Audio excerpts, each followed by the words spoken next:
Hello, Durga পুজো আসছে আর কটা দিন বাকি বলো। কি মজা, কিন্তু মজা না। কেন বলো তো? এই দেখো, পুজো আসছে, যখনই কোনো স্পেশাল অকেশন আসবে না, তখনই দেখবে মেয়েদের মুখে পিম্পল, কোথায় তোমার হচ্ছে এই যে পিম্পল, ফুসকুড়ি, দাগ ধাপ্পা। মানে তুমি যত হাজার হাজার টাকাই খরচা করো না কেন, শান্তি তুমি পাবে না।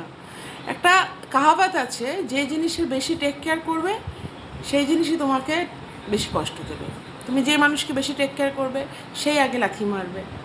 যে জামাটাকে বেশি যত্ন করে রেখে দেবে দেখবে সেটাই আগে ছিঁড়ে যাবে। স্কিন চুলের বেশি সারাদিন টেক কেয়ার করি না আমরা, ওই যে কোথায় পিম্পল, কোথায় ফুসকুড়ি, কোথায় দাগ ধাব্বা, চুল উঠে যাচ্ছে। হ্যাঁ, মানে এত যত্নর পরেও এই। অথচ আমি ছেলেদেরকে দেখি, আমার বরকেই দেখি, মানে 1 টাকা খরচা তো করে না। মানে শ্যাম্পু কবে করে, মনে হয় মাসে 2বার কি করে মনে হয়। সাবান তো মুখে দেয়ও না, ওই তো শেভ করলো, দাড়ি শেভ করলো, গামছা দিয়ে মুখ মুছলো, ব্যাস হয়ে গেল চকচকে। মানে আমি দেখি, মানে এই কষ্টগুলো, মানে ডিপ্রেশন, আমি ডিপ্রেসড। আমার মন মেজাজ কিচ্ছু ভালো নেই। মানে এগুলো কি শুধু আমার সাথেই হয় না আরও কারোর সাথে হয়? প্লিজ একটু আমাকে বলো তো। আমি কি ভিডিও দেব আর কি করব, আমার মন মেজাজ কিছু ভালো লাগছে না, জানো তো। যাই হোক, তাও তোমাদের সাথে একটু এটা শেয়ার করলাম। ভালো লাগলে প্লিজ একটু লাইক কমেন্ট শেয়ার করে দিও।